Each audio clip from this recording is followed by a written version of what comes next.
રાજકોટના સરદાર સ્વામિનારાયણ મંદિર નજીકના વાયરલ વિડીયો મામલે 2 વ્યક્તિઓ વિરુદ્ધ પોલીસ ફરિયાદ। રાજકોટના સરદાર સ્વામિનારાયણ મંદિર નજીકના વાયરલ થયેલા વિડીયો મામલે આજીડેમ પોલીસ સ્ટેશનમાં બિપિન મકવાણા અને નરેશ મકવાણા વિરુદ્ધ પોલીસ ફરિયાદ નોંધાઈ છે। છૂટક મજૂરી કરતા મહિપત આહિરે આ ફરિયાદ નોંધાવી છે, જેમાં તેમણે આરોપ લગાવ્યો છે કે બિપિન અને નરેશે તેમની સાથે મારામારી કરી અને જાનથી મારી નાખવાની ધમકી આપી।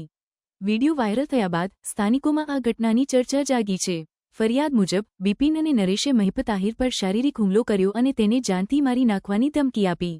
આ ઘટનાનો વિડીયો સોશિયલ મીડિયા પર વાયરલ થયો છે, જે બાદ પોલીસને ફરિયાદ કરવામાં આવી।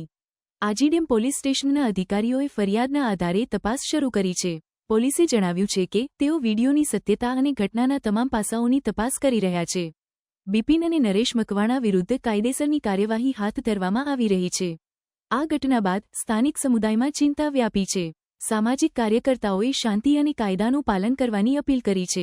પોલીસે લોકોને અફવાઓથી દૂર રહેવાની અને સત્યાપિત માહિતી પર જ વિશ્વાસ કરવાની સલાહ આપી છે।